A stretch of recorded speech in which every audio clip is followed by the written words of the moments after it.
The palace has officially cracked. After Queen Camilla was caught mocking and belittling Princess Catherine in a royal strategy meeting, Prince William took historic action. He stripped her of all public royal duties. Witnesses say Camilla insulted Catherine's family background, called her a glorified commoner, and accused her of attention-seeking motherhood. In a moment that stunned the entire room, Catherine left in tears. But that wasn't the end. It was just the beginning. A formal report was filed. Aides backed it, and William, haunted by memories of Princess Diana's pain, vowed, "This will not happen again." What came next shook the monarchy to its core. The breaking point behind closed doors. It happened on August 12, 2025, inside the Gilded State Conference Room at Clarence House. A high-level meeting was underway to coordinate the royal family's autumn engagements. Seated at the head of the table was Queen Camilla, alongside advisors from the Foreign Office, palace coordinators, and, just for the first hour, Princess Catherine herself. At exactly 10:27 a.m., the tone shifted. As plans for a joint charity visit were discussed, Camilla reportedly leaned back in her chair and said coldly, "She's just a glorified commoner playing queen." The room fell silent. Advisors looked up in disbelief. Camilla continued, according to two separate witnesses, "Always with the humility act, hugging strangers like she's one of them. It's exhausting." Then, in a final blow, she questioned Catherine's parenting. Dragging the children into every photo. Is that motherhood or a PR campaign? The tension was immediate. One aide dropped their pen. Another quietly stepped out at 10:31 a.m. to notify Kensington staff. Catherine, usually unshakable, sat frozen. By 10:35 a.m., the future Queen of England stood up. She didn't speak, didn't defend herself. She simply walked out, eyes glassy, head held high. An official meeting summary later noted her departure as early, without cause. But those in the room knew exactly why. One advisor described the moment. It wasn't the words. It was the tone, cold, meant to hurt. And it did. Catherine returned to Kensington Palace by 11:10 a.m., where she reportedly remained behind closed doors for the rest of the day. For once, the cameras didn't capture her smile. For many inside the palace, this was not new. Whispers of Camilla's private disdain had floated for years. But this, in front of 13 staff members on record, aimed directly at Catherine's lineage, motherhood, and grace, was unprecedented. What Camilla may have seen as blunt honesty now looked like a declaration of war. One staffer who'd been in royal service since 2008 said, "That room changed everything. Catherine didn't cry for herself. She cried for what she thought she'd overcome." What had once been private tension had finally gone public, within palace walls. While most present stayed silent, one didn't. A longtime senior aide, loyal to the crown but shaken by what she witnessed, decided this moment could not be buried. Before the clock struck 3:00 p.m., she submitted a confidential report, an act that would break decades of royal discretion. The ripple effect was immediate. For the first time, a formal complaint was filed, not against an outsider, but against the Queen Consort herself. And with that single report, the balance of palace power began to shift. The quiet witness who changed everything. By 3:00 p.m. on August 12, 2025, a confidential file titled Internal Conduct, Clarence House Meeting, was hand-delivered to the senior ethics liaison at Buckingham Palace. The report was submitted by a woman named Anne Whitmore, a veteran royal planner who had served under both Queen Elizabeth II and King Charles since 2002. Anne had seen disagreements behind palace walls before, but nothing like this. Her report described Camilla's tone as contemptuous, belittling, and deliberate. It wasn't just inappropriate, it was cruel. According to Anne, the moment Princess Catherine left the room, Camilla had smirked and continued speaking, brushing off the silence with, "Oh, come on, it's just the truth." Anne noted that several aides looked down at their notes, visibly uncomfortable. She later told a colleague that she had never seen a royal speak so harshly about another royal in an official setting, especially not someone as respected as Catherine. The document, dated and time-stamped August 12, 2025, 3:04 p.m., was treated as a formal incident. The ethics office, stunned by the report, escalated it directly to Prince William by 6:30 p.m. that evening. Copies were made and reviewed by the palace's legal department and HR committee, marking the first official misconduct report ever filed against Camilla. Staff described the act as brave and long overdue. "This wasn't isolated," said a former assistant who worked under Camilla in 2017 to 2019. "It was just the first time someone dared to document it." Within 12 hours, private testimonies from 3 additional aides surfaced, backing Anne's version word for word. What had once been unspoken was now written, signed, and witnessed. In a family bound by unbreakable tradition, Anne's action cracked something open. As one senior royal secretary remarked on August 13th, "The code of silence is over. It had to be." William was handed the report at exactly 7:02 p.m., while at Adelaide Cottage with Catherine and the children. He read it in full, twice, then quietly excused himself from the room. For him, this wasn't just a palace incident. It was personal, deeply personal. The report shook the palace, but it devastated Prince William. For years, he had shielded Catherine from subtle slights, always trying to rise above the drama. But now, with official proof in hand, everything changed. The image of his wife leaving a meeting in tears haunted him. He didn't speak to aides that night, not even over dinner. But by sunrise on August 13th, his silence had turned into resolve. The man the public saw as calm and dutiful was about to take a stand, and it would begin with just 5 words: "I will not let this stand." William's devastation turns to resolve. On the night of August 13th, 2025, Prince William sat alone in his private study at Adelaide Cottage. The staff report detailing Camilla's insults lay open on the desk. The page creased from how often he'd read it. At 9:43 p.m., he finally spoke, not to aides, not to Catherine, but to himself, reportedly whispering, "It's happening again." Those 5 words hit like thunder. He wasn't just thinking about his wife, he was thinking about his mother. Princess Diana, humiliated behind palace doors, left to endure in silence. And now, history was repeating itself. For over 2 hours, William remained isolated.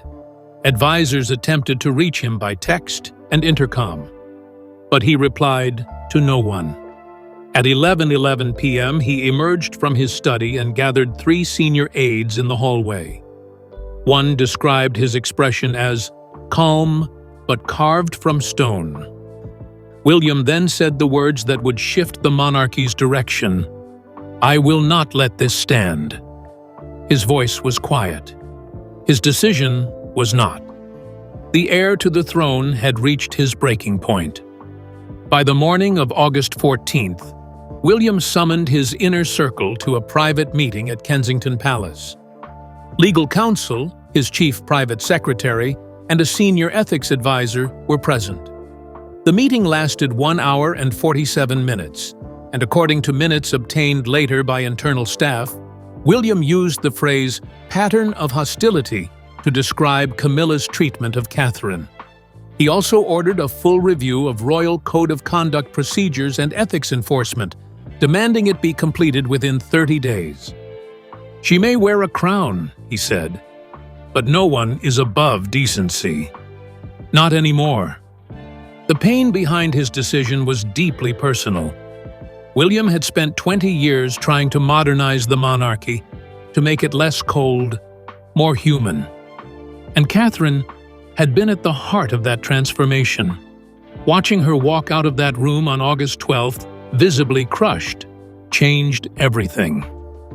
It was Diana's face, one friend of the prince later said. He saw the same heartbreak in Catherine, and that's something he swore he'd never allow again. That vow was no longer just emotional. It was now official palace policy, and Camilla had become its first test. While William moved swiftly behind the scenes, the real reckoning came when he looked his father in the eye. On August 15, 2025, he requested a private audience with King Charles III. No aides, no formalities. This wasn't a son coming to ask permission. It was the future monarch delivering a line that couldn't be crossed. With signed reports, corroborated witness accounts, and a voice that no longer trembled, William brought more than just accusations. He brought a warning. The crown had a choice: protect its future or defend its past. The confrontation with King Charles. At exactly 10:00 a.m. on August 15, 2025, Prince William entered the private audience chamber at Buckingham Palace. Dressed in a dark navy suit, he carried a black folder. Inside, the signed report filed by Anne Whitmore, 3 corroborating staff statements, and a typed transcript of Camilla's words from the August 12th meeting. King Charles III, now 76, greeted him with warmth, but it didn't last long. "We need to talk," William said, placing the folder between them. The silence that followed was thick with tension. Charles read each page slowly. The meeting lasted 94 minutes, but insiders say the atmosphere shifted by the first 10. When Charles reached the section quoting Camilla mocking Catherine as a glorified commoner, he reportedly looked up, visibly shaken. William didn't flinch. He laid out witness names, exact times, 10:27 a.m., 10:35 a.m., 11:10 a.m., and then made his position clear. "This isn't gossip," he said. "This is institutional cruelty." He warned that further humiliation of his wife would not be tolerated, by him or the public. Charles was said to be heartbroken and conflicted.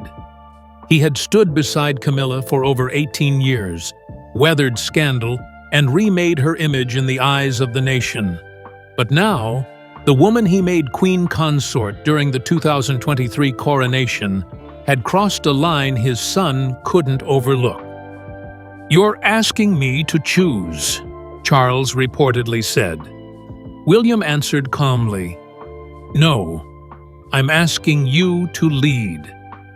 The king sighed, leaned back in his chair, and said nothing more for several minutes. That silence, for William, said enough. His father would not act, but William would. As he stood to leave at 11:34 a.m., he turned back once more. His voice was steady, but the meaning cut deep. If she humiliates Catherine again, it won't just be the title that's gone. It wasn't a threat. It was a declaration.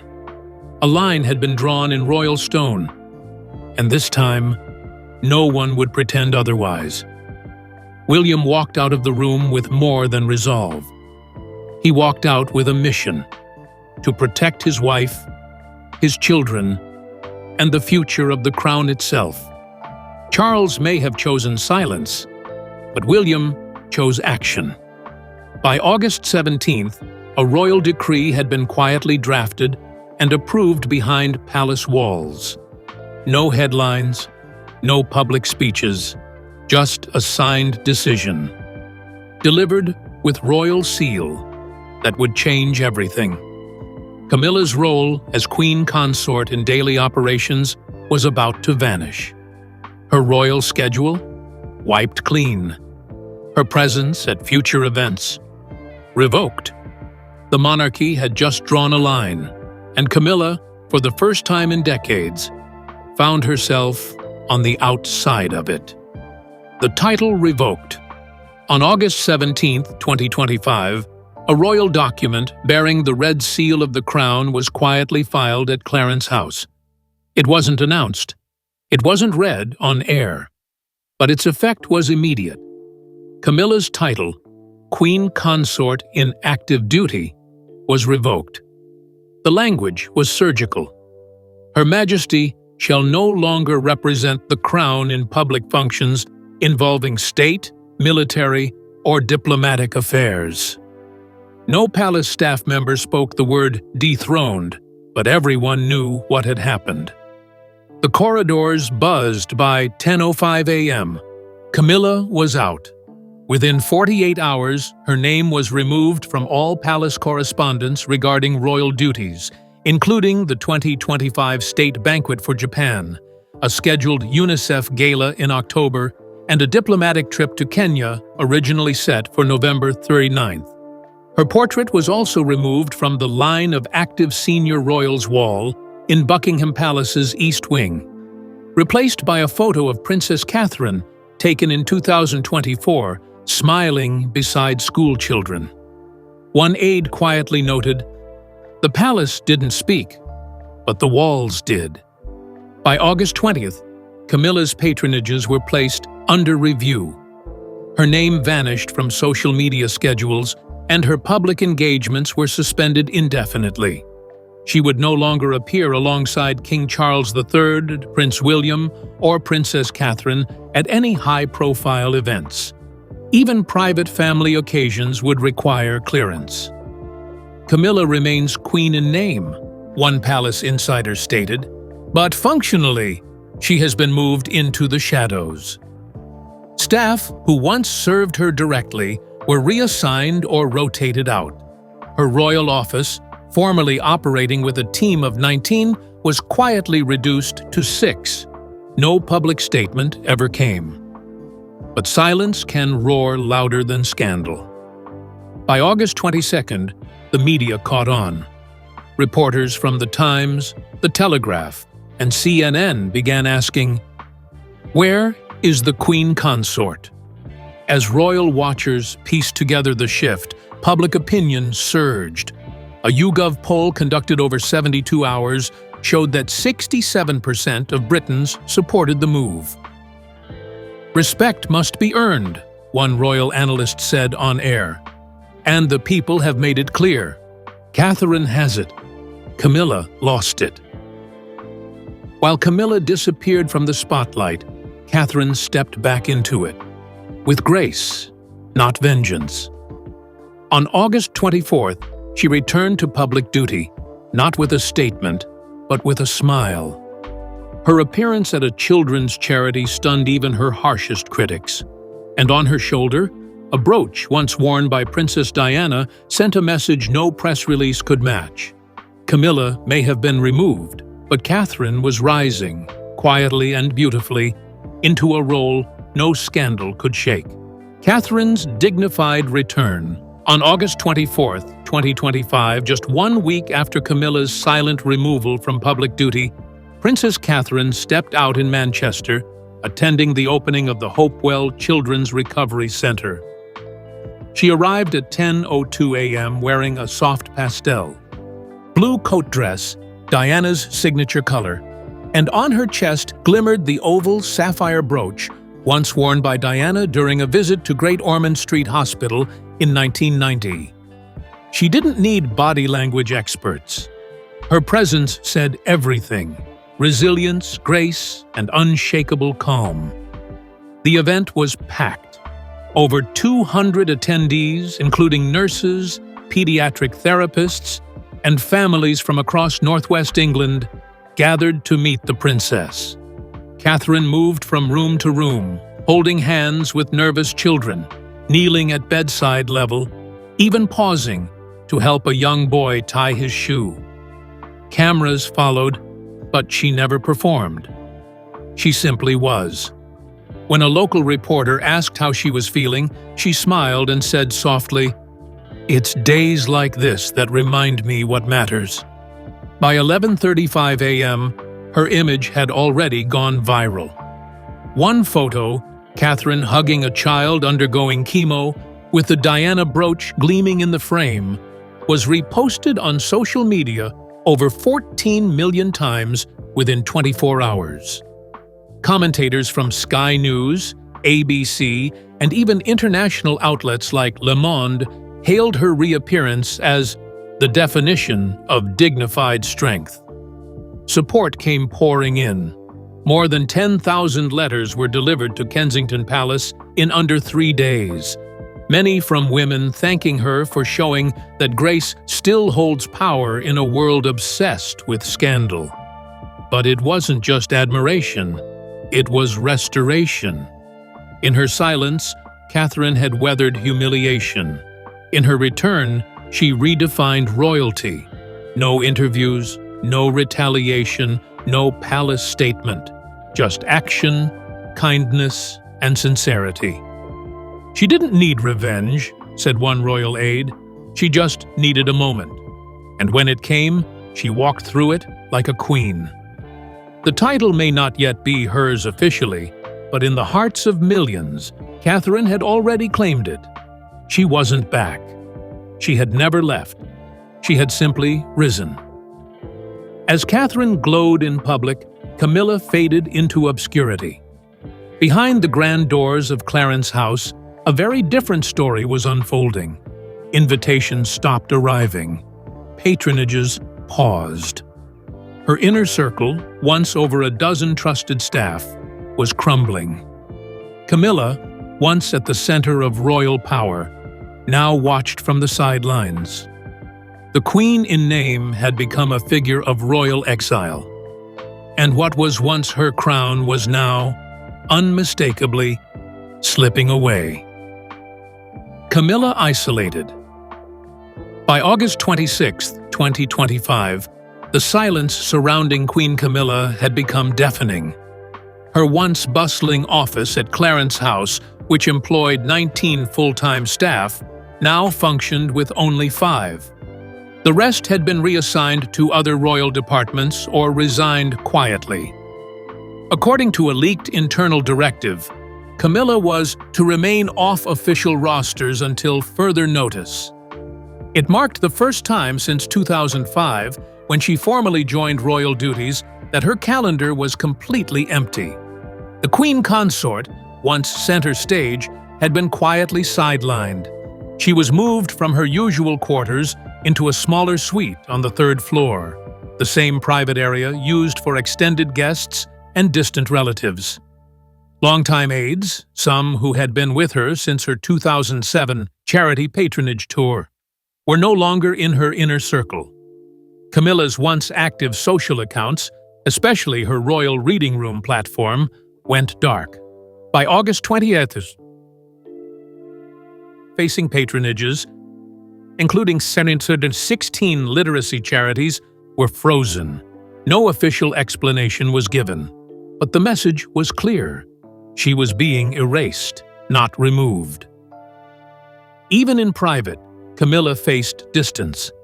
Sources within the palace confirmed that invitations to state dinners and seasonal events were now addressed only to His Majesty King Charles III, a change not seen since before their 2005 marriage.